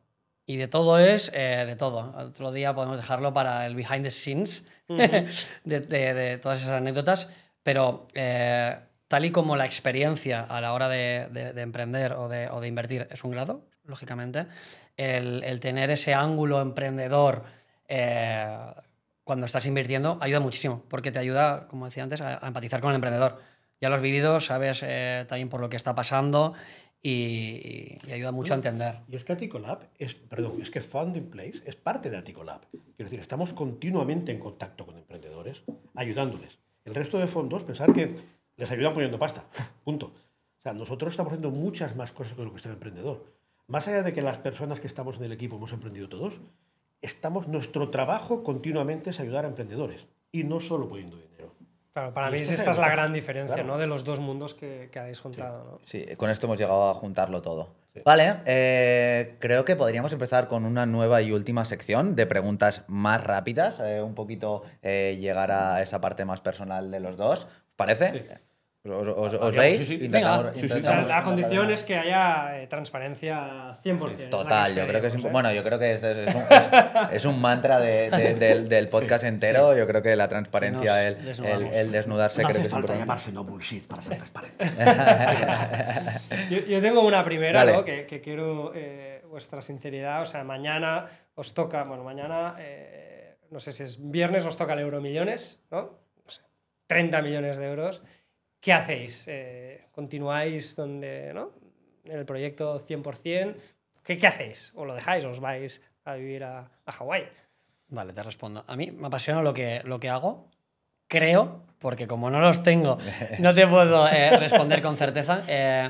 Creo que seguiría haciendo lo mismo, pero en lugar de invertir 2, 3 mil euros, invertiría con tickets más grandes y creo que de esa forma podría también apoyar mucho más al ecosistema, devolver mucho más y con una intensidad mayor, pero... Y cada día te quedarías haciendo al frente estaría haciendo lo mismo. En la OFI, ¿no? Ahí... 100%. Esto es un símil que en mi vida también he analizado, ¿no? Cuando cobras 1.000, cuando cobras 3.000, cuando cobras 10.000... ¿Qué vas a hacer? Al final vas a acabar un poco haciendo lo mismo. Vas a meter más en este tipo de assets, en fondos, en startups. Va a subir tu inversión, tu diversificación, pero al final vas a acabar haciendo lo que te gusta. Vale. En mi caso es distinto. Yo tendría que haberme jubilado ya hace tiempo. Entonces, pero es distinto, para el final es igual. También seguiría haciendo prácticamente lo mismo, probablemente con menos intensidad. Sí, o volverías a emprender, ¿no? ¿Los cogerías? No, pero me ha gustado mucho hiciste, ¿no? Probablemente con ese dinero sí que invertiría. A lo mejor invertiría en Attico incluso. Le diría a Gaby, a nuestro querido socio, venga. ¿no? Pero evidentemente sí que seguiría haciendo lo mismo. Sí, ya debería dejarlo ya que no lo dejo. O sea, es pasión, ¿eh? Lo vuestro es pasión. Montaríamos el podcast en Hawái. También estaría chulo ahora mismo con la playa de fondo. Os voy a poner en un aprieto, ¿no? Esa decisión, ¿buena o mala, que más os ha marcado? O sea, ¿cuál es la mejor o peor decisión? Os pongo el lo, porque creo que Eli la hace demasiado, pero una de esas decisiones que a día de hoy estáis muy contentos de que pasó, o una de esas decisiones que igual tenéis más arrepentimiento. Mira, la mía es la misma. En dos Vale. cosas distintas. Sí, porque al final decimos, claro, es que lanzarse a emprender tiene riesgo. Es que lo tiene. ¿Vale? Entonces, ojo, porque a veces la valentía está a una línea muy fina de la responsabilidad. Ojo. Entonces, mi mejor decisión cuando dejé Apple y emprendí. Mi peor decisión cuando dejé la agencia y emprendí otra vez. ¿Vale? Ojo, porque depende de los momentos vitales, del proyecto en el que te metas, y ambas son la misma. Dejas una seguridad, ¿no?, para meterte en un proyecto. Y en el primer caso me salió bien y en el segundo me salió mal. Entonces, ahora hay gente que dice, no me arrepiento de nada que he hecho en la vida. Claro que me arrepiento del día en que dejé la agencia y monté esa empresa, ¿no? Sí, Entonces, ojo, porque todo esto tiene consecuencias. Entonces, no vale decir no me arrepiento. Sí, claro que me Pero arrepiento. no serías el mismo, ¿no? No, Probablemente. de acuerdo. Estoy aquí gracias Claro, a todo yo lo siempre que es digo- la frase de siempre. Estoy aquí Es un gracias a todo tópico, lo que pero he es hecho. cierto también. Es un cierto, poco. y Yo siempre digo el tópico este de o ganas o aprendes, ¿no? Entonces, desde ese punto es difícil arrepentirte de este tipo de cosas, ¿no? Que te has metido ahí a la aventura. Pero bueno, entiendo muy bien el punto también al que te Si quieres refieres. verdadero arrepentimiento, yo tenía que haber formado más. Es un tema que me arrepiento ahora de no haber hecho más másters, más cursos. Siempre he sido muy autodidacta y ahora me arrepiento. Ahí sí que es un arrepentimiento Vale. convencional, dicho de otra manera. ¿Cuál fue tu punto high o tu punto low? Los dos, un high y un low. Sí, coincido mucho con Kino en el hecho de haber emprendido. Tiene las dos caras de la moneda. Mi arrepentimiento lo tengo claro, que es no haber salido antes de Buddy. Esta la sabía, esta la sabía. Claro, Esto es súper importante, ¿eh? Pero continúas siendo socio de Buddy. Sigo siendo Ah, socio, vale, vale. sí. Pero Mira. bueno, después de haber vivido todo ese crecimiento brutal, quizá en el camino Pero pudiste- tendría que haber vendido. Cuando los founders me preguntaron, yo les dije, ¿qué vais a hacer vosotros? Y me dijeron, nosotros nos quedamos. Claro, en ese momento, era mi primera inversión, tenía mucho desconocimiento y me dejé llevar. Y creo que también ellos, era su primer emprendimiento, y se dejaron llevar. Ahora tomaríamos otras decisiones. De hecho, tomé un café con Caviedes Esa es buena. hace un tiempo y me dijo esto, me dijo, tío, ¿qué hacías tú ahí compitiendo contra los grandes fondos? O sea, cuando entran ya los jeques, tú coges tus fichas de la partida y te largas. Pecado de Y- juventud, y ¿no? fue como- Lo hemos hablado muchas veces Cierto, y creo que es uno de cierto. los grandes aprendizajes y que creo que metiendo Funding Place otra vez por ahí es muy importante estar acompañado y tener un representante en este aspecto. Que una cosa es invertir y es difícil encontrar dónde invertir, pero es que es aún más difícil saber cuándo vender, ¿no? Y yo creo que es otra de las cosas que hemos Totalmente, aprendido muy bien, la posición que tenemos y cómo tenemos que ir vendiendo total o parcialmente nuestras posiciones dentro de una empresa en función de... Totalmente de acuerdo. en función de Con dónde estemos. conocimiento hubiese salido antes. También es verdad que a toro pasado es muy fácil decirlo. Y de lo que más me alegro es de haber emprendido y haber hecho ese cambio de pasar de la gran corpo al Eso sí. emprendimiento. Yo creo que esta es una pregunta para cada uno que tenéis que responder. Es como socios, ¿no? Una virtud y un defecto de Adri, y lo mismo, una virtud y un defecto de Kino. O sea, que no habléis vosotros de vuestras propias. O sea, quiero decir, sácale Empieza algo, tú- pínchale a empieza tú Adri que- y algo va a salir. empieza tú Porque que hemos tienes más hablado, experiencia. hemos hablado varias veces, algo va a salir. Ostras, Adri es una máquina. A mí me encanta cómo vende, en el sentido bueno de vender, ¿no? O sea, cómo vende. Es un vendedor. Me da una envidia porque yo soy muy malo vendiendo. Entonces, ver cómo él es capaz de Es un vender, buen vendedor. explicar, sacar lo Estoy de mejor del En producto. el buen que sentido de la palabra, exacto. Sí, o sí, sea, sí, en el buen sentido. el conseguir sacar lo mejor de algo, ¿no? Ya sea un producto o un Claro. servicio, ¿no? Y conseguirlo transmitir al otro para que le vea ese Claro, valor. claro, es que vende cosas en las que cree. O sea, Sí, está sin muy duda. bien, Si no creo, no lo puedo- Y lo vende, es capaz de explicar lo mejor de cualquier producto. Cuando yo a veces pienso, aquí tenemos un fallo, el tío le da la vuelta y explica lo bueno del producto. Y me encanta. Para mí es su principal virtud como vendedor. Y la ¿Y chicha defecto? mala.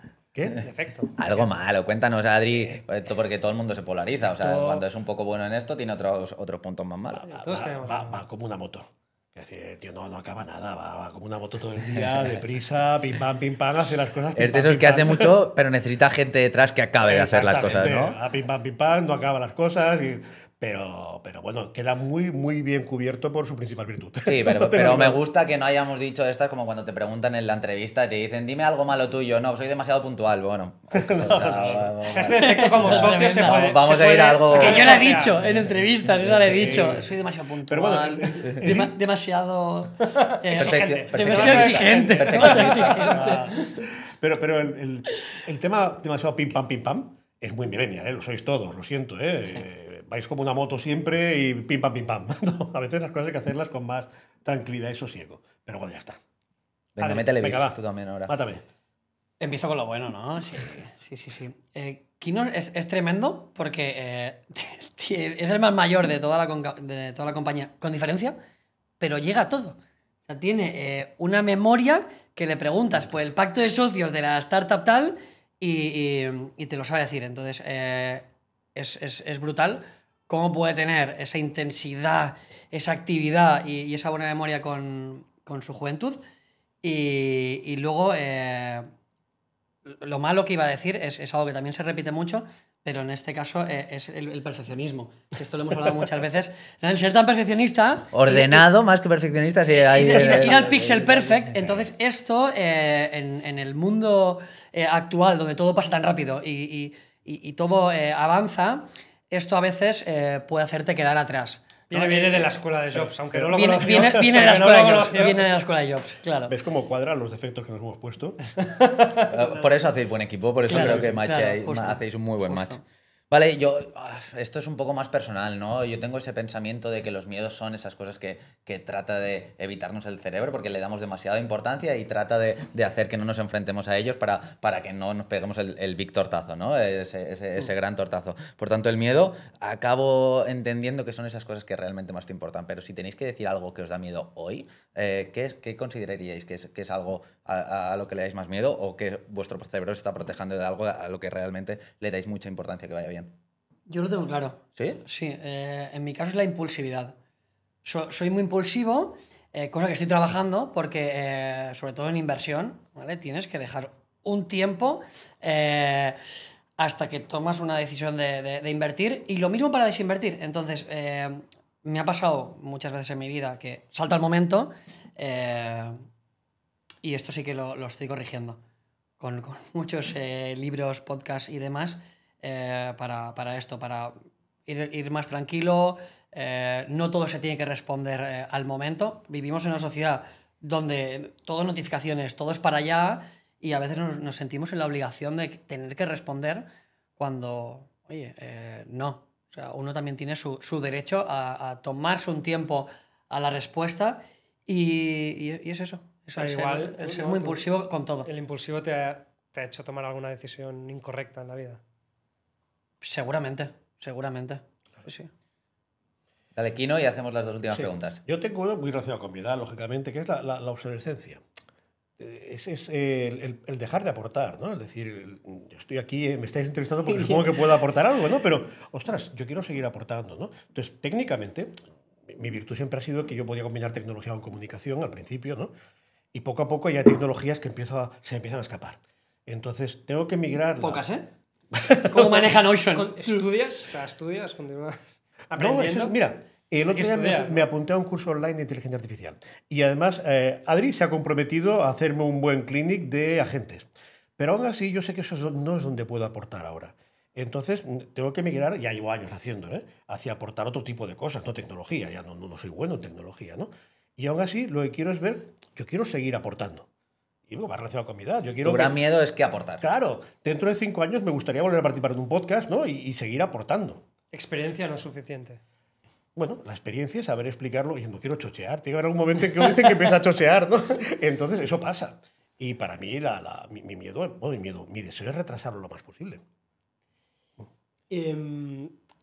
¿Alguien que os habéis discutido o que habéis tenido desavenencias profesionales y de inversión, de emprendimiento importantes, que habéis sacado de esa experiencia, y positivo y negativo, pero más positivo, ¿no? De una experiencia dura como es, ¿no? Con un socio pelearte, por ejemplo?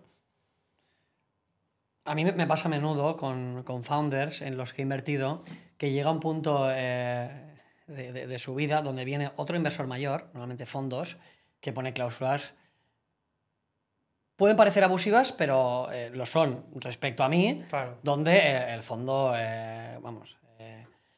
cubre, se queda con poco riesgo o se beneficia delante del dinero que yo he puesto. Entonces, eso, ¿no? Yo creo que sí, en algún momento hay que entrar en eso. Entraremos No hay en tiempo. profundidad es tremendo. yo creo que dedicaremos un podcast porque sobre eso. como business angel, como inversor en las primeras etapas, apuestas y haces que la compañía llegue al siguiente episodio Claro. con tu dinero, con el dinero de los Business Angels.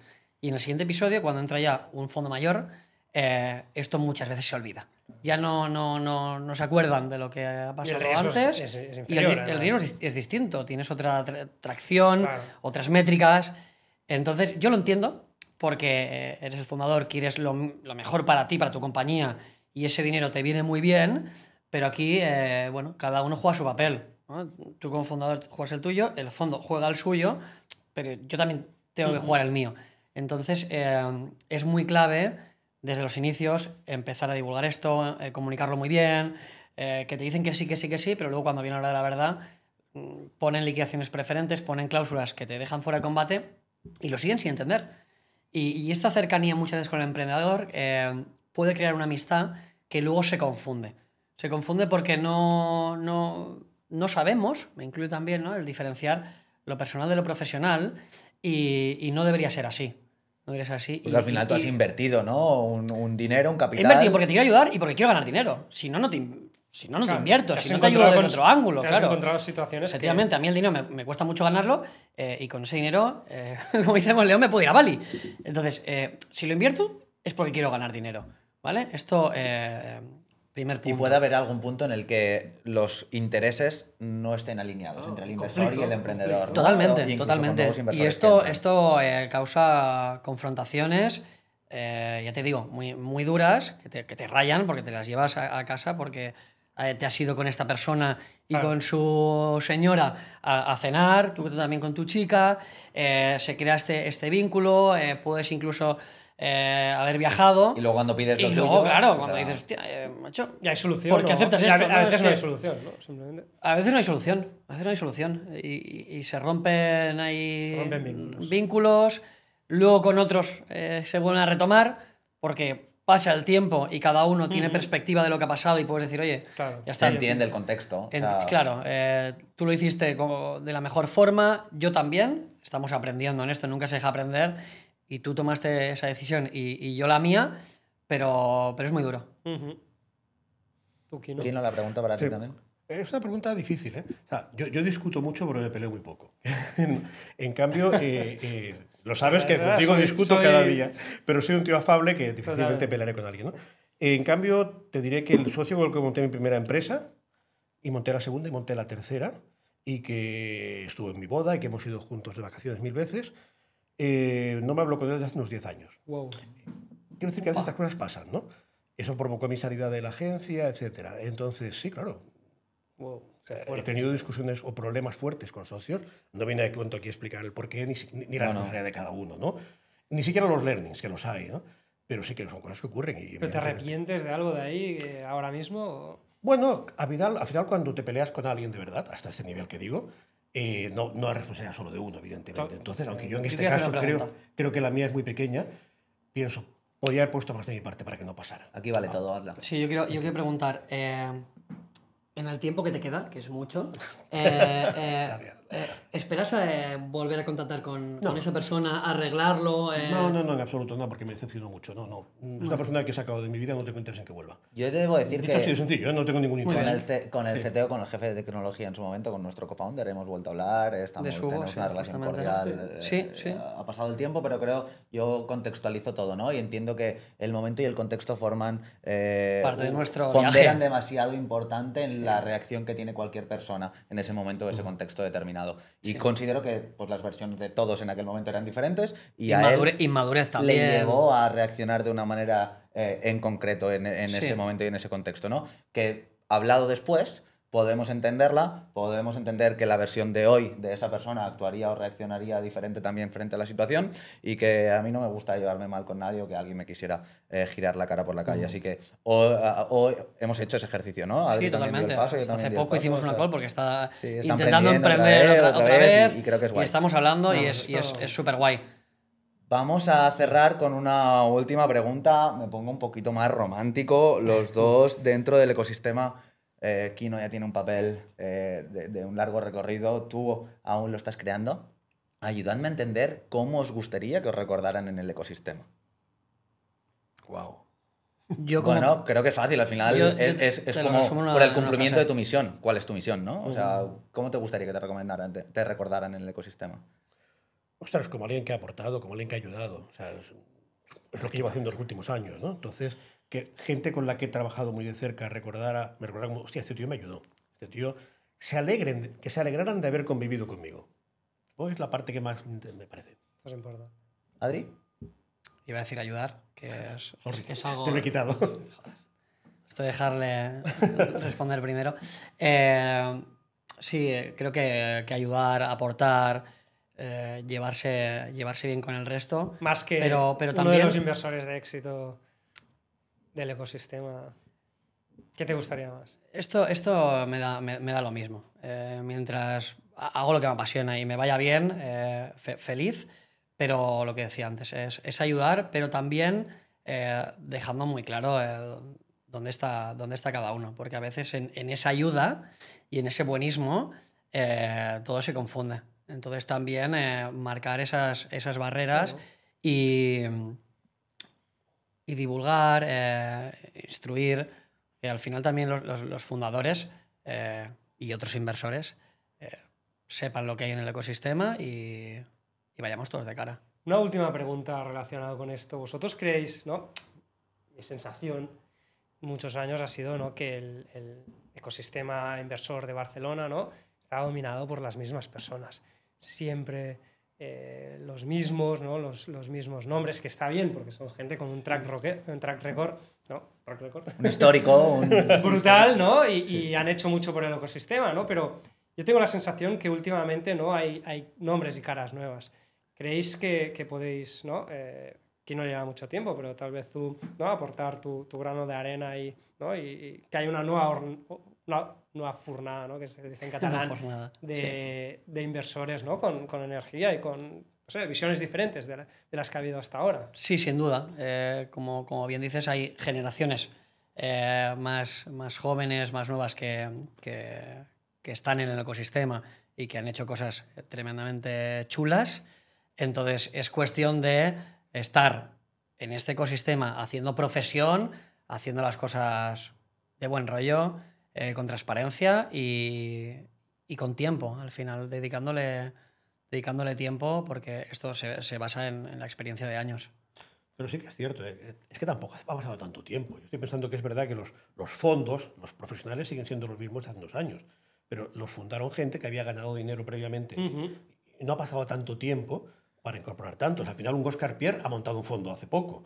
Sí, es decir, que tiene sentido, ¿no? Claro. Y entonces sí hay que dejar pasar tiempo. No ha pasado tanto tiempo para que haya ese relevo Te lo generacional. compro, pero creo que, Sí. pues no sé, un Caviedes que se ha ido Oye, más a la parte de private equity, ¿no? Ya explicaremos estos conceptos y estas cosas. Pero hay muchos que se están profesionalizando en otros pues nichos, podríamos decir, o segmentos dentro de la inversión.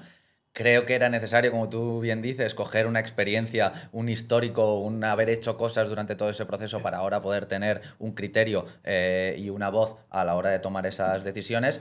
Pero si no quieren responder ellos, ya te lo respondo yo. Sí, 100% seguro. Yo creo que forma parte de un proceso, de una constancia, como dice el Adri, del no salir del camino para que acaben pasando estas cosas. Pero desde luego creo que en general venimos con una propuesta fuerte. Adri creo que es un perfil que puede ayudar, ¿no?, a integrar esto en el público más masivo, podríamos decir algo, y en posicionarse como uno de los grandes referentes de esta nueva época. La pregunta es si habíamos visto ese cambio generacional. Digo que no lo ha habido todavía. Lo está viendo, ¿no? Lo Y creo que lo está viendo. Los grandes nombres siguen siendo los mismos, lo está viendo. Y gente joven también invierte. Y somos un ejemplo.